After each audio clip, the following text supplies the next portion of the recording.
Welcome to the Mayo Clinic Human Optimization Project, where we're creating the blueprint to help you become the best human you can be so you can give your gifts back to the world.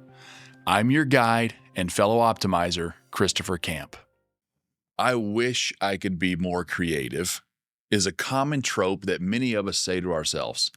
Unfortunately, that wish comes with the assumption that we aren't creative, and I'm here to disprove that notion to you today.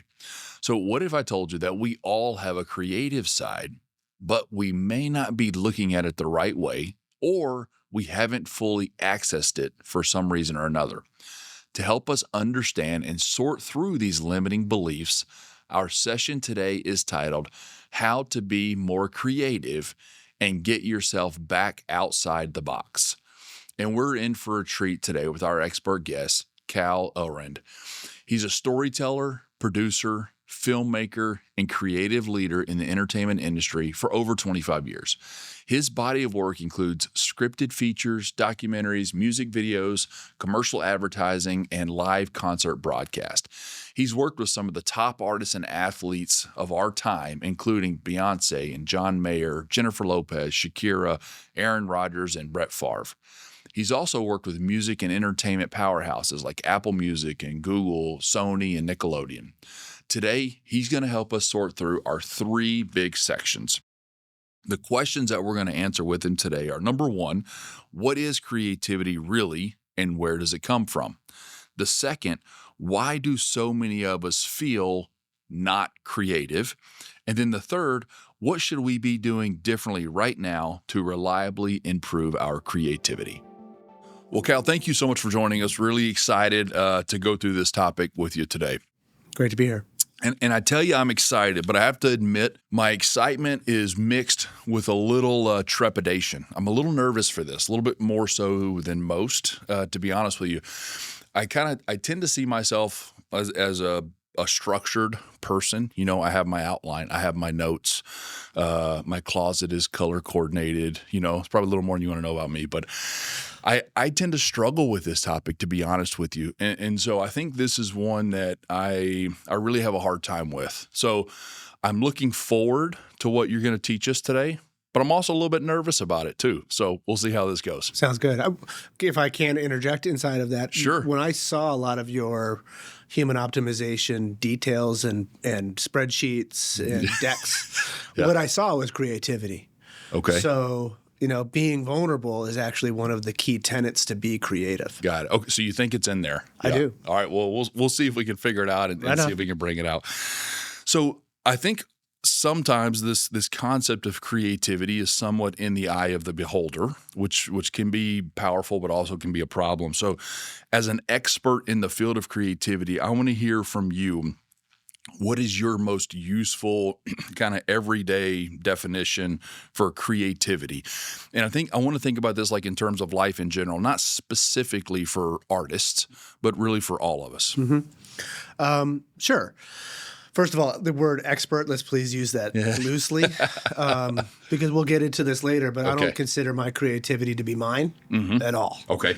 When I think of the definition of creativity, I actually looked up the definition of creativity, which is using our imagination to come up with original concepts and thoughts. Mm-hmm. But to me, creativity is a verb. Okay. It's an action. Our curiosity, our personal experiences, these are all the things that can help us unlock our creativity. And then, stay positive. And don't say you're not creative, because I truly believe that everybody is creative. Everyone's problem solving. Everyone's doing unique things in their lives to showcase their own version of creativity. We'll probably talk about this a little later, and she'll blow me up as well, my wife, when she sees this. But she's someone who's incredibly pragmatic. Mm-hmm. She loves a spreadsheet. Okay. But when I see her interact with that spreadsheet, I see a level of creativity that I can't even begin to touch. Interesting. Okay. So it's just different. It comes in different things. Like I'm able to come up with ideas from nowhere, but she's able to structure ideas to actually impact life in a really positive, meaningful way. So it's really, I think everyone is a creative, but we just have to push through our fear to unlock that power a little bit more. Okay. So you're saying creativity can come from structure. I do. So having structure doesn't necessarily mean that you're uncreative. Actually, I find structure to be one of the keys to my creativity. Really? Yeah. Okay. And in what ways for you personally? Most of my career, 28 years of it was in the entertainment business. And through that time, you get told the word no a lot. At first, when you hear the word no, it's hurtful. I'm a pretty sensitive person. As a creator, I tend to be sensitive. I also find it's my weakness and my strength as a creator. So when you hear the word no, it can like hurt you. But if you can get through that, right, and kind of like check yourself and understand that no isn't necessarily directed at you, but it might actually be just something that your client or the person who's asking you for this creative endeavor needs or is looking for, you can actually start painting inside of their nose and create yeses. Ah, interesting. Yeah. Okay, great.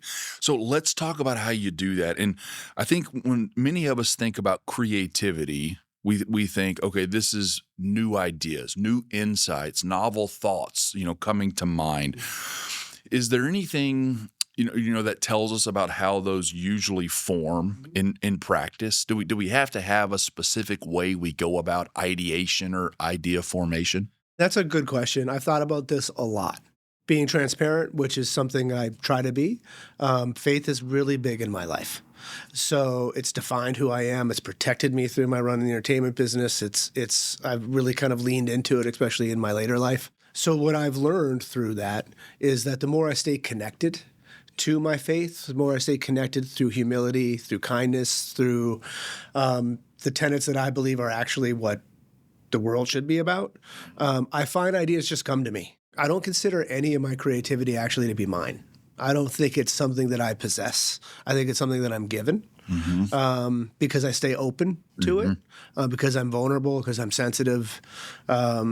Through these things, I'm given little gifts. And as I've gone through my career, I've learned how to receive them and then to build them. I remember early on when I was in my music video days, I would try to write music video concepts a lot. And that's a really creative expression because you have a song, hey, let's make a visual accompaniment to this piece of music.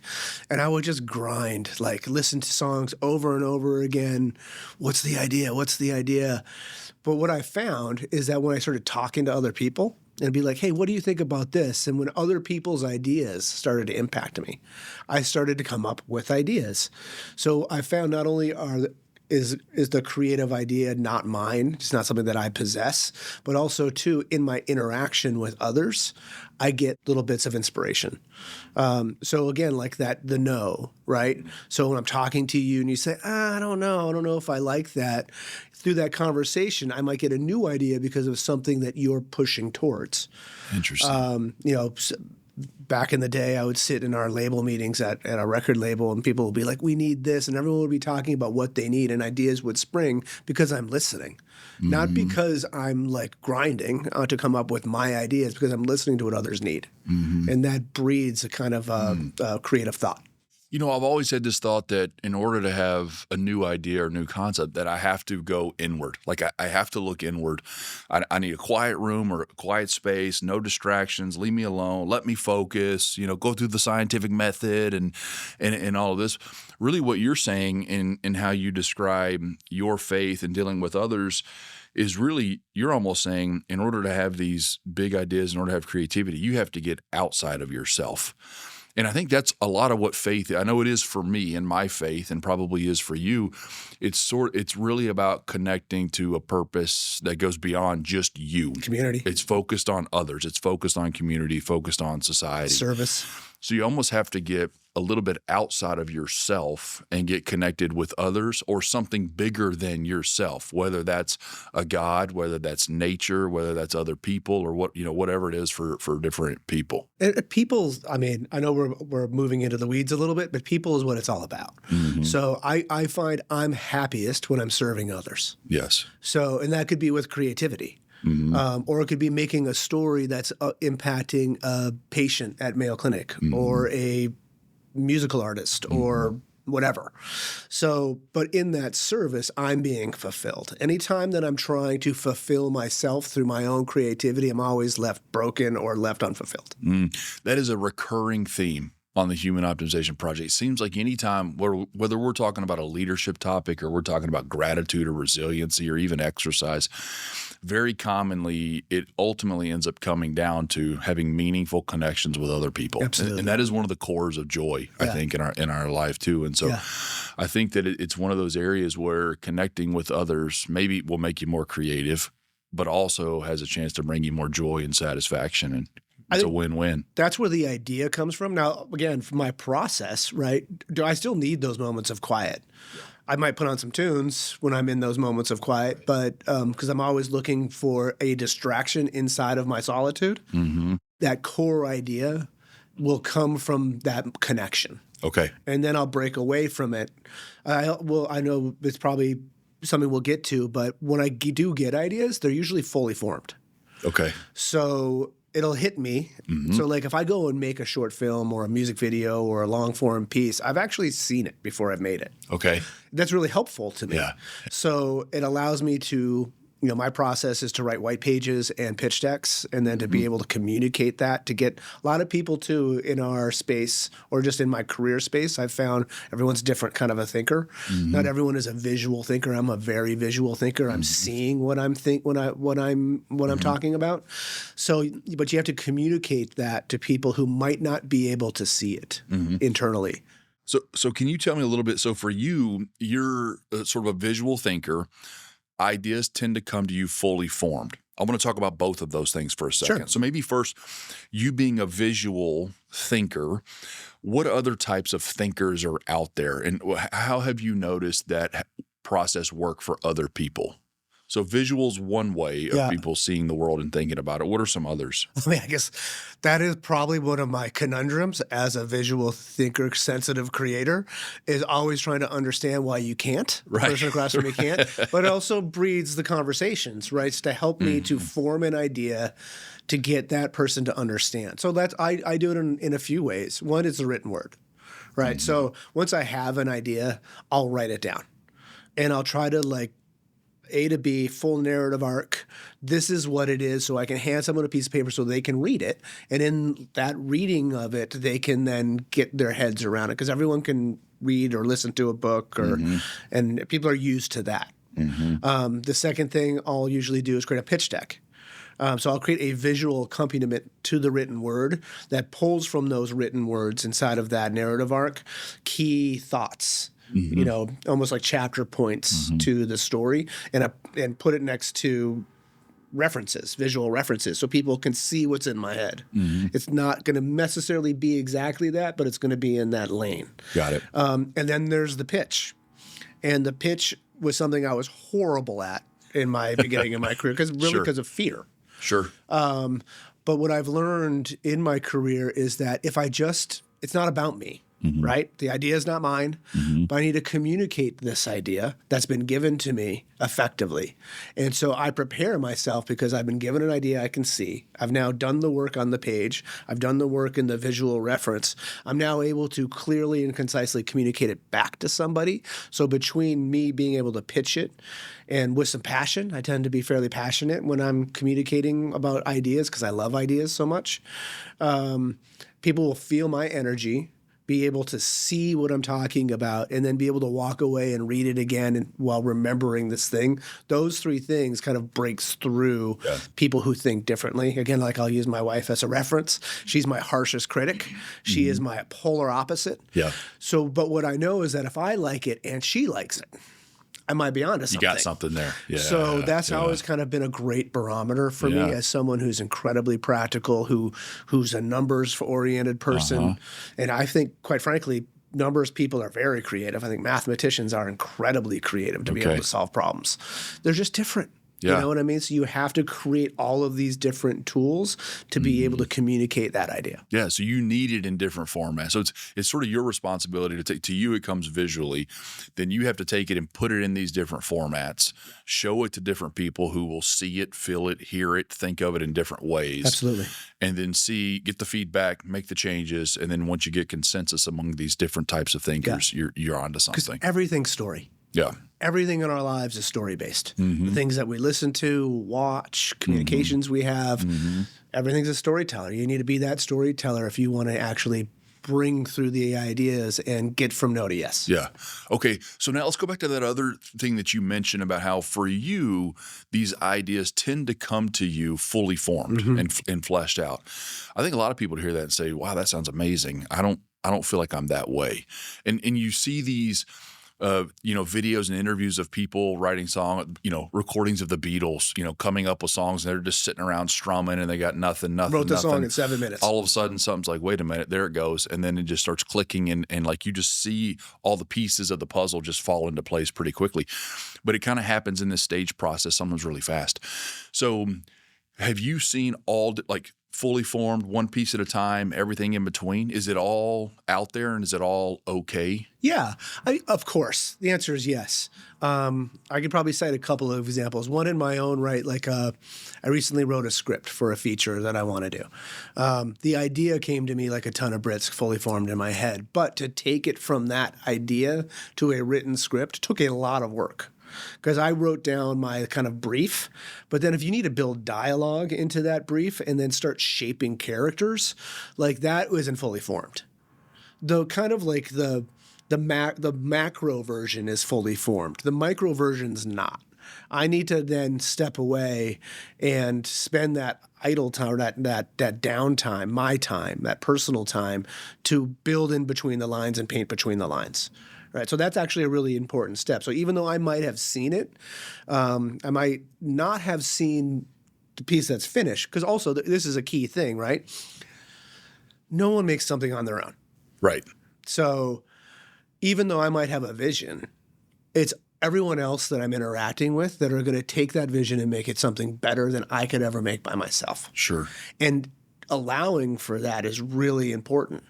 Because that's how we actually make something from good to great. Mm-hmm. And you have to get out of it, check yourself, get out of your own space and allow other people. I love hiring people better than me when I'm in a creative space, because then they're going to push you beyond your potential and force you out of your comfort zone. And out of your comfort zone is actually the key to moving forward. Interesting. That's challenging for a lot of us, but I agree. I think that's right. One of the things I struggle with sometimes is when I do get to the point where I have a new idea that pops up, there's some excitement that comes with something new. But then I always wrestle with the question, all right, am I excited about this because it's new, or am I excited about this because it's actually useful? So how do we separate that to know, okay, I have a new idea. Is it good because it's new, or is this actually going to be useful and helpful? That's a good question. I guess I would break that down two ways. I don't like making things twice. Mm-hmm. So every time I set out to do something, I always kind of want to push myself. I want to come up with do something new. I don't want to tell the same story over and over again. That's right. That doesn't feed me. However, that useful thing is important, right? So early on in my career, I just wanted to do things that were cool. Yeah. Right? Because I was working in a cool space. Sure. But as I started to understand that service is actually how we find joy, I learned that hope is the thing that I want to be attached to. So there's nothing that I do now or I want to do now that if it's not actually pushing to be good, if it's not actually pushing to make the world a better place, to show people how to love each other better, to lift people up who deserve recognition, to lift people up who might not have recognition, even though they're doing great things. These are important for me as a person to be able to amplify those stories through my ability. But we also need to make things entertaining, at least in the content space, right? Because we live in a short attention span theater in today's world, so we need to bring people in and then inspire them to want to learn more. So it's actually I would say it's both. You have to have both. You have to have both. Because you need to have your hook, and then you need to have, once you got them on the hook, you need to feed them with truth and hope. Mm-hmm. So I think that's the challenge. And is getting more and more challenging, I think, as time goes on, as our society evolves. Yeah, but I think it's also important to understand there are very few original ideas in the world. So, and that's okay. Like it's a tenet in the entertainment business that I kind of was educated upon was steal shamelessly, right? And that doesn't mean you steal from other people. What that means is other people's ideas are something that you can build from to create a new twist on it. Right. Right. So you see this evolution of content. You can go back and watch a movie from the 80s and go like my son, right? He's 10. I try to show him movies I loved and he's like falling asleep bored. Right. But that's kind of what I'm talking about. Things are amplifying, new things are happening, there's new technology to use. So it's just, again, leaning into that aspect that if you have a truly original idea and you can make it happen, like, amazing. Right. Good for you. Yeah. That's awesome. But also don't beat yourself up if it's not. Just try to build off of it and try to create something original through it and then make it useful. I love it. Okay, so I think that is challenging for a lot of us. So let's move into our second section where we're going to talk about why so many of us feel like we're not creative, or maybe we label ourselves as not creative, myself included. So admittedly, I really struggle with this. So what are some of the most common blockers that you see to creative thinking? I'll be transparent through this first question because it's actually a big part of my evolution, was through 3 thoughts that I actually had over the last 7-8 years. I suffered greatly from imposter syndrome through most of my career. Doubt, fear. These are things that I was absolutely riddled with. I'm the youngest of 6, so I was always fighting for a space. Every scrap right? you could get. Defensive eating, all of these things. But that also helped me. I moved a lot growing up, so I turned into a bit of a chameleon, right? So I always had to find common ground because I was always in a new classroom. Halfway through school, I would move to a new community. I went to 9 schools, K through 12. Wow. Okay. So, but I look back on that with gratitude, because it helped shape me and it helped build courage in me that even though I had doubt and imposter syndrome, what I learned is say yes, right? And push through it, because you're never going to get anywhere if you sit afraid of it. Right. And it's okay to fail, because I can't tell you how many. I've failed so much in my career. I'll probably do it again tomorrow, but it's okay. You know what I mean? Just as long as you have a good heart and you're approaching it with humility and with kindness, it's absolutely okay to fail. It's part of the creative process. I also, too, I know that failure is not an option, so just don't make it obvious to others. Right. Make it a little bit more probably inside of you that you didn't get to the level that you want while still wanting excellence from it. Right. Is important, right? But from a self-doubt and an imposter syndrome perspective, for me, there's 3 things that I learned that has really set me free. Yeah. The first one is no one owes you anything. Our gift is life. So it doesn't matter what you think you've created, what you think you've built, how important you think you are. None of this matters. No one owes us anything. The second thing is the work itself is the reward. So a lot of times I spent so much time in the entertainment business trying to make that thing that would make me the guy. That was such a waste of time, because what I wasn't seeing was who I was making it with. Because everything that I've made, for the most part, has yet to fulfill me. So, but what does fulfill me are the dinners I'm having after we finish shooting, the laughs that we're having on set, the making fun of each other through the process, the long drives, the long hours, the building of that camaraderie together. That actually is the reward.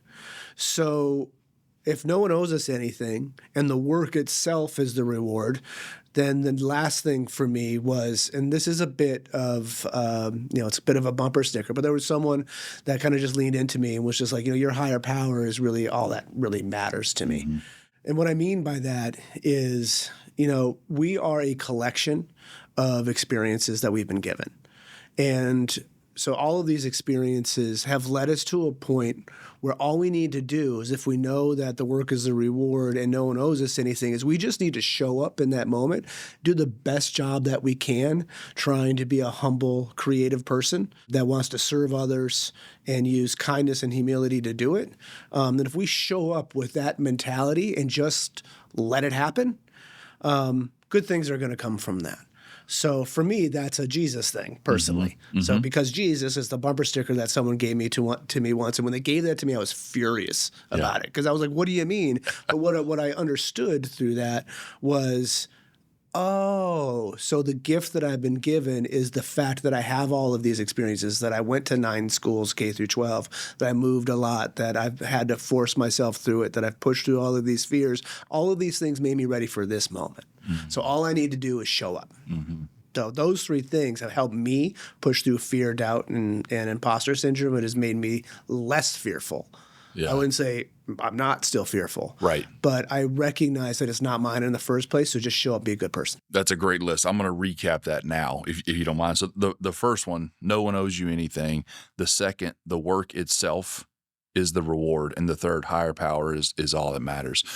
I think it's great. And I resonate with all of those too. I mean, and I agree, you know, the work itself is a reward. We talk a lot about process satisfaction on here. Now you have to enjoy the process. You have to enjoy the journey. There is no final destination in human performance or optimization. You know, it's got to be about the process, and a higher power is all that matters. And I agree, you know, my faith, similar to yours, similar faith background, is really the main driver or motivator for me. And I would say too, for other people that have a similar faith, whatever it may be, that's a big driver. Even if you don't, I still think it's important to be in awe of something bigger than yourself. Absolutely. And for you, if that's not God, maybe it's nature, whatever, but you need to have something outside of yourself that is the internal driver for you on the inside. Unfortunately, I've seen people who have put too much faith in themselves. I watch them fall all the time in the entertainment space. They might live in that space for a long time, but eventually they get torn down because they're not being fulfilled, and they end up being self-destructive because they recognize that it's actually in the service of others that we fill ourselves. Speaking of self-destruction, how does the identity that we assign ourselves become sort of a self-fulfilling pattern, and how do we fix that? Like, and mainly I'm thinking in the creative space, labeling myself as not creative or saying I'm not good at this. How does that impact my ability to be creative? Well, I mean, it is impacting your ability to be creative because you're labeling yourself. So, you know, don't label yourself. Be transparent, be vulnerable. You know, like, these are important. I know that's not easy for everybody. Right. Some people are very protective, and some people have personal experiences through their life that have brought them to that place. I get that. But I truly believe this, like we said at the beginning, that everyone is creative, right? Like, well, I cited a mathematician, right? So like the math person, I was told there'd be no math, but the math person, they're usually kind of like that engineer type who sits and uses numbers, and like a coder, right? That they're just kind of living in this binary space.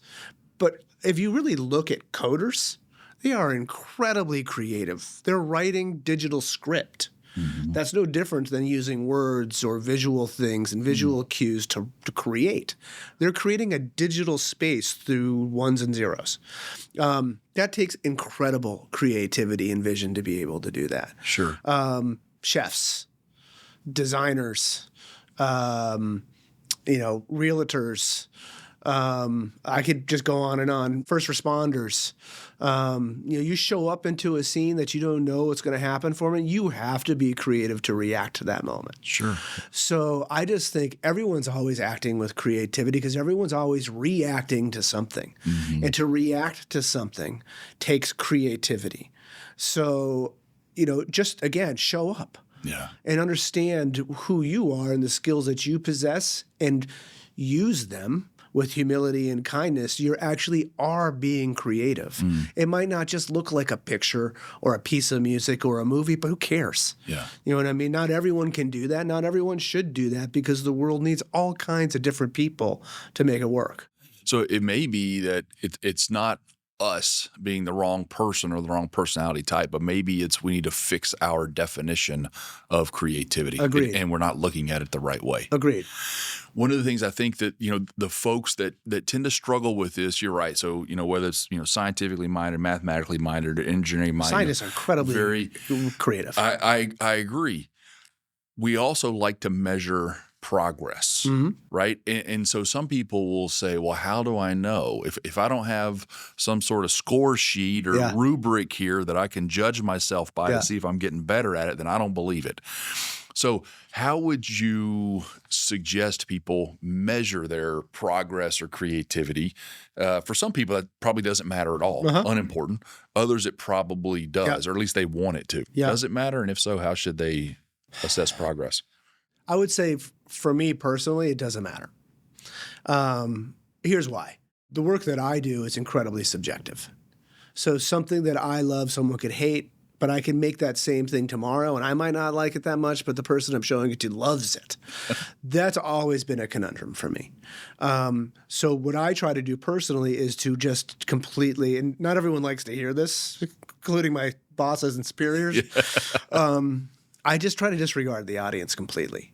So, and what I mean by that is that, I said already that I don't want to do the same thing twice. I understand kind of my tenets to where things come from. They don't come from me. Approach it with humility.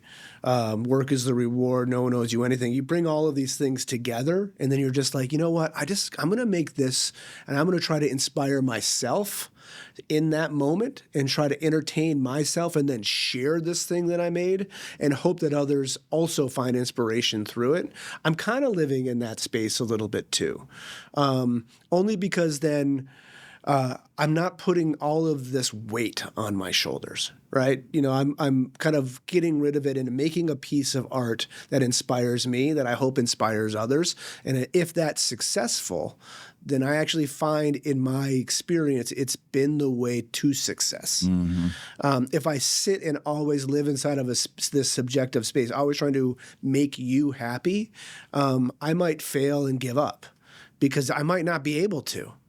But if I just make something then and all of a sudden people behind you are inspired by, then that person might come around to see something they weren't seeing in the first place. So again, I just try to make. I don't know if that's a good answer or not. Well, it is. And actually, to tie it back to some of the things you talked about earlier, you seem to me like a person who has done a very good job of understanding yourself and defining what's important to you, what's not important, what you value, what your mission is, what your vision is, what your purpose is. And then in your point earlier where you said, the work itself is the reward. Yeah. You're able to do that because you know what you're striving for and the things that you want to be accomplishing. And you can constantly look to say, okay, is the work that I'm doing, not necessarily the outcome I'm getting, but the work I'm doing, is it consistent with who I am as a human and my vision and my mission? Identity is the word that we use, right? And we didn't really touch on that. Again, that word hope, that is my identity. Through my entertainment career and some of the things that I've been a part of and seen and all of these different aspects, my identity has always been my faith. Even if I wasn't always in the strength of it that I live in more today than then, it's protected me because of the fact that, again, I just know it has nothing to do with me, right? I just need to be a good person and to show up and keep myself open and vulnerable to these new ideas.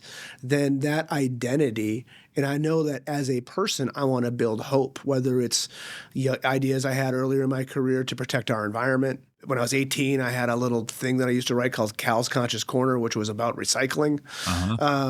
It's just, I've always wanted to be there, right? To help other people, not help myself. It hasn't been a windfall for me from a financial perspective. I haven't had those kind of successes. Right. But what I have been is I've learned who I am. I sleep great. And I'm just not hung up with a lot of the other stuff of trying to always pull it towards me. If I can give it away more while still trying to do excellent work for the people that are asking me to do it, I tend to land in a softer place. And that's been good for me personally. And that's just because my identity has never been about my success. Good. Okay, so let's talk about that more now as we go into our third section where we're going to talk a little bit about what we should be doing differently and how we can reliably improve our creativity.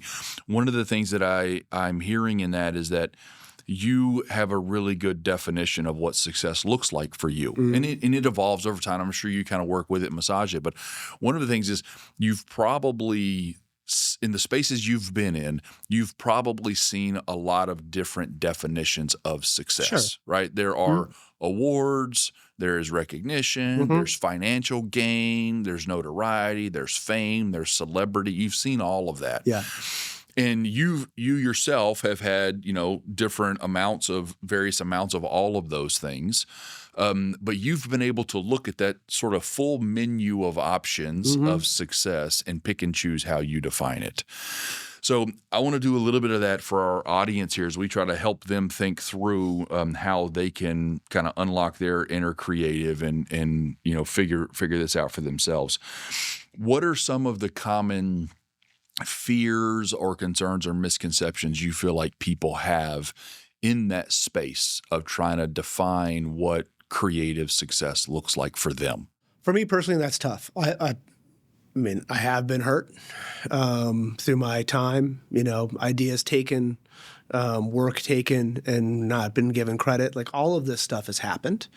And it's hurtful and it doesn't feel good. But inside of that too, like you're right, I have seen people achieve great things, win incredible rewards, and then come back and be like, that's it. Like, I thought it was going to be something else. I've seen tons of wealth destroy people. I've seen all of these things. And again, it comes back to the very first thing we talked about, which is that idea of serving others. That's what solved it for me, was that, again, like stripping it from myself. That's the key, I think, for everybody. That's what joy and real success looks like, is to not make it about you. To try to give it away. Sure, if like I said, like I'm trying to like disregard the audience, but but in that sense, I'm trying to disregard the audience to help you. Constraints. Let me talk about that a little bit. Walls. People put up walls, right? A lot of times, especially in the creative space I'm in now, people have ideas about how they need it to look, to whether it's to protect a brand or whatever, which I understand, right? So that word no and those constraints actually help me paint within the walls I've been given.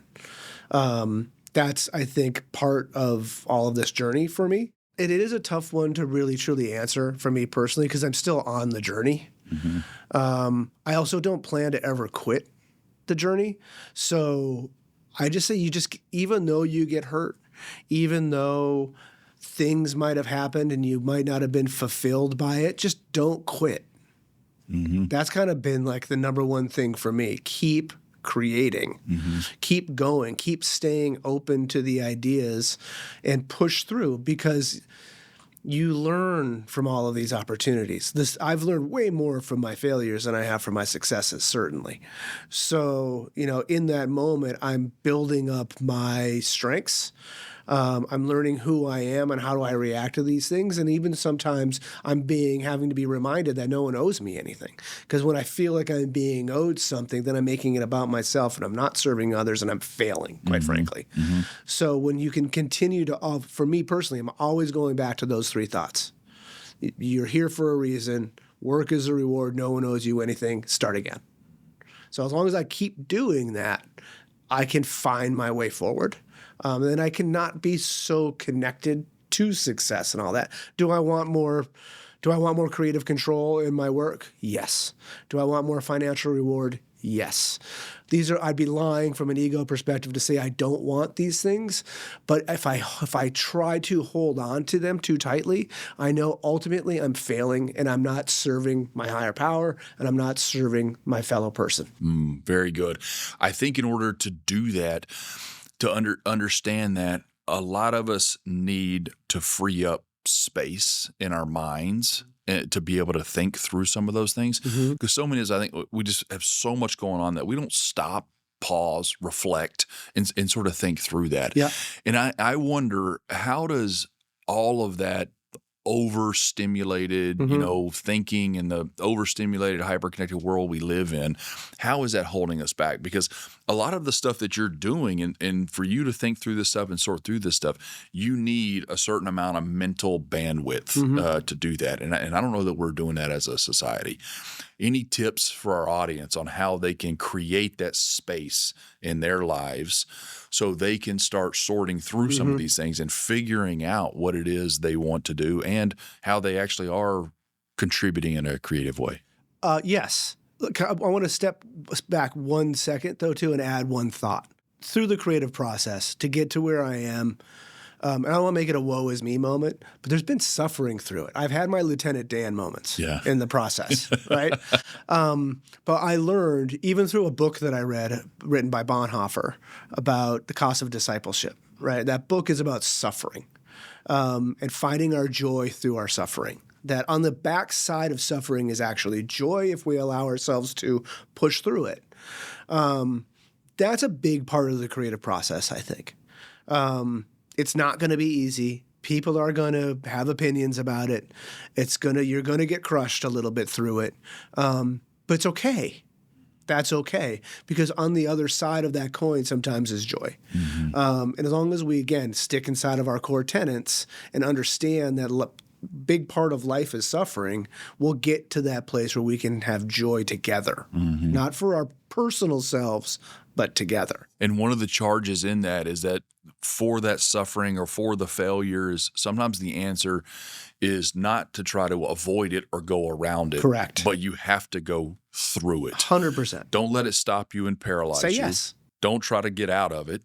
Go through it. Yeah, and always. That process of going through it will show you a lot about yourself. Absolutely. And when you get to the other side, it does make it so much sweeter, I think. Yeah, I mean, I know in my own life that, because I have a higher power, my identity is elsewhere, I've been able to kick a lot of vices to the curb. I've been able to have a clear head and a clear mind. Like I keep myself in a sober space minded because I believe that actually is my secret now. I don't know if I could always have said that, but I know in my world today that the more clear-headed I am, I try to exercise every day. I try to get a good night's sleep. And then to answer your question, right, I also try not to get freaked out like I used to get freaked out when the ideas aren't coming, because it's not always going to be there. Right. And sometimes I've also learned from that identity and the higher power self is that I might be needing to have no ideas right now because I might be needing to fix some things in my own life. I might need to kick some vices to the curb. I might need to make myself better by doing things that are positive to help others before I can turn that valve back on. So, that's why I'm always working hard and failing because I'm a person, right? So I'm would never even claim to be close to perfect in any way. Right. But because I keep going, and stay humble, stay open, I can keep the faucet on most of the time. But it does go away. I used to get really freaked out when it went away, but today I really am okay with those moments because those are moments of introspective. Those are moments to fast. Those are moments to be like, what do I need to do better in my life so I can turn that faucet back on? Yeah. So you view even the low points or we'll say non-creative times, put that in quotes, that can be a blessing. Maybe that's how you create that mental space rather than because it's pretty easy to allow those maybe down times to panic or freak out or get anxious about it, which then it becomes a self-fulfilling prophecy where you kind of keep spiraling out of control and you don't rebound from that. So you got to sit in that and be okay in it, marinate in it and let it work and see maybe there's something else I need to be working on right Absolutely. now. I mean, to show my dork side, like the movie Dune, right? Fear is the mind killer. Yeah. So it's true. So, it's okay. Understand, look, those are the moments I go inward. Why am I not getting inspiration? It must be because I'm not doing something right. It has nothing to do with the external world. It's actually the internal times is to make yourself better to help the external world. Perfect. So one of the things I think can be helpful, you mentioned when you're having those low points where you feel like you're not creative, is to kind of sit in that and marinate in that and be okay with that.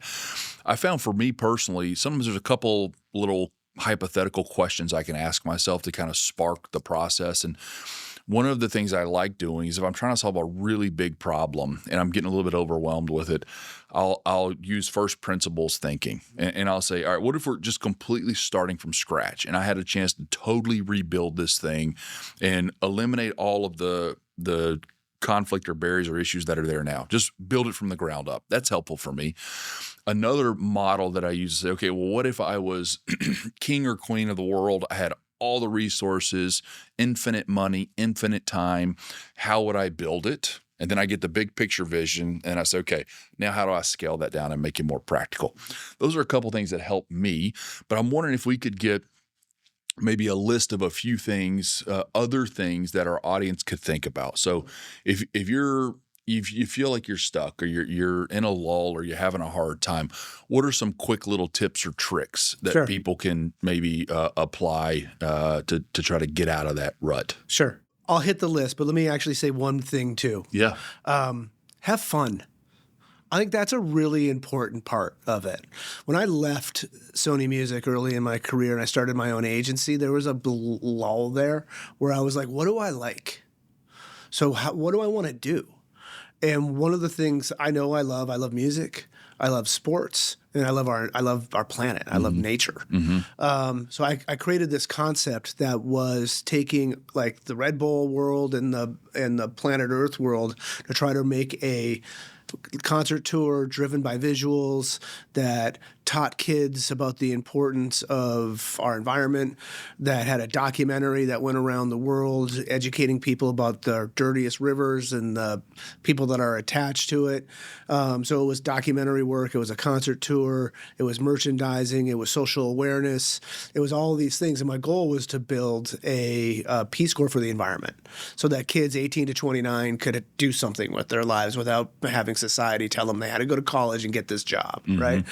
So the point I'm bringing there is that all I was trying to do there was to, again, not get rid of my audience and entertain, right? Make something fun that was useful. And have fun. Right? Yep. So have fun. I'm going to put that, I don't know where your list is going, but I'm going to put that as number one on your list. So let's include it. All right. Yeah, so number one, have fun. Have fun. Love it. Because it's awesome. Love it. Right? Because being creative is fun. Got it.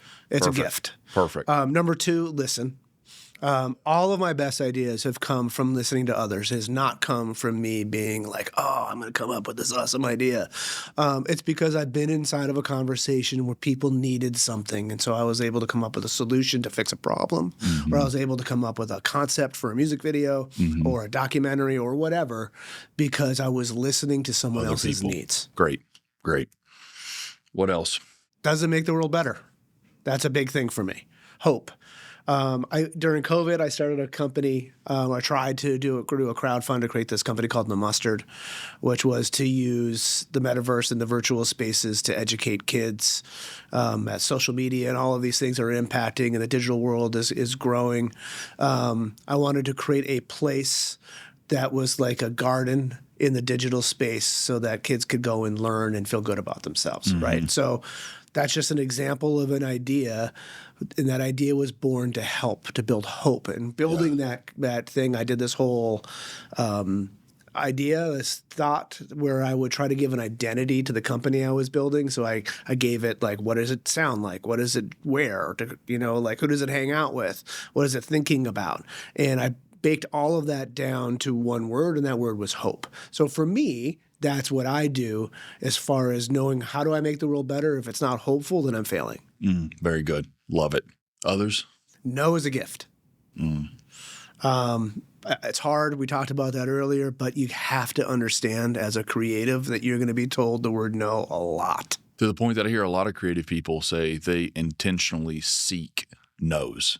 I agree. If they're not hearing no's, then they're not pushing it hard enough or far enough or trying enough. Totally agree. I mean, you want to get to a place where you get the yes. Yeah, right. But no is a really, really important part of the process because very few times are you ever going to just be given like that incredible, divine, inspirational moment where the whole world's going to change because of it. Again, like we talked about, no one makes anything alone. Right. So you need those no's to get to the yeses because all it's doing is shaping it.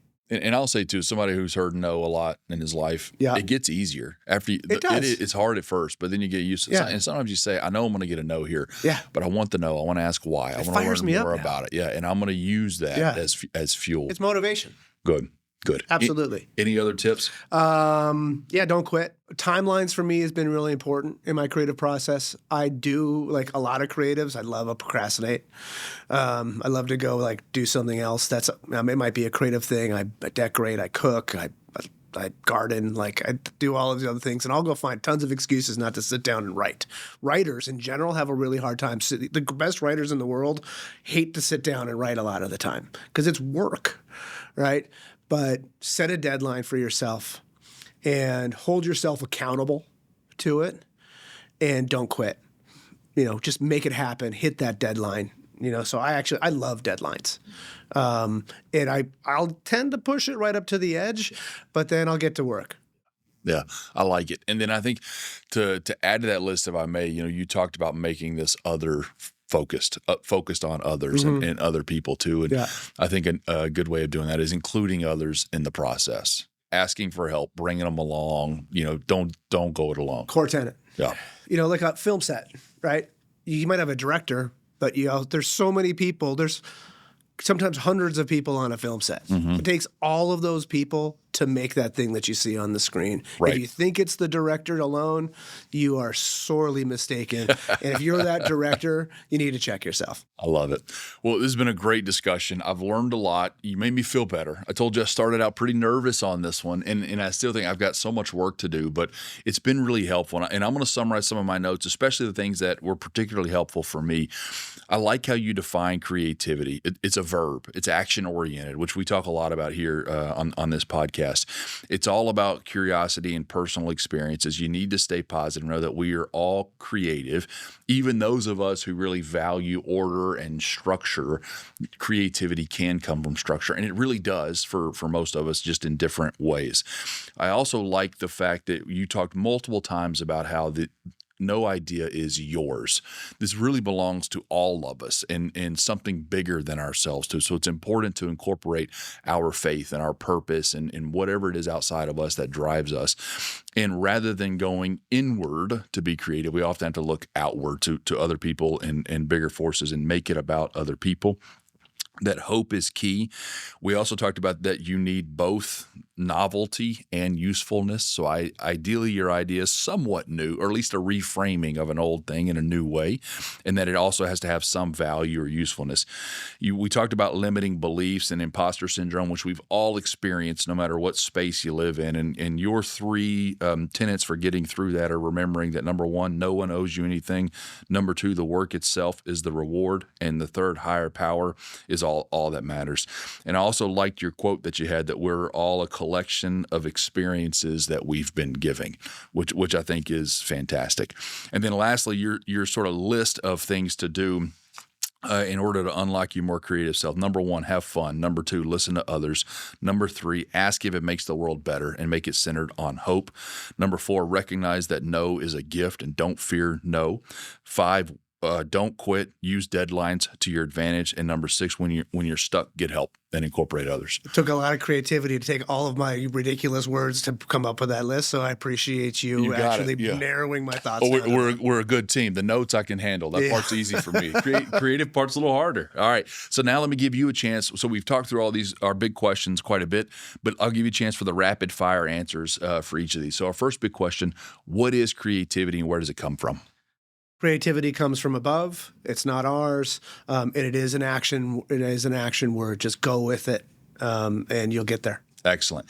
Why do so many of us feel like we are not creative? Self-doubt, fear, things that we need to push through them, and you'll look back and be like, how did I do that? Well, you did it because you used creativity. Yeah. And I also like that you pointed out that most of us have a poor definition of creativity. Agreed. We're all doing it. We just probably are defining it or looking at it in the wrong way. And then lastly, what should we be doing differently right now to reliably improve our creativity? If you're focusing on yourself, you're failing. If you're focusing on the person in front of you, trying to make their life better, their world better, then you're succeeding. That's fantastic. Thank you so much for joining us, Cal. Really appreciated the discussion. It's a pleasure. Good. And to our audience, remember to live intentionally, consistently better. Keep striving to be the best human you can be so you can give your gifts back to the world and never stop optimizing.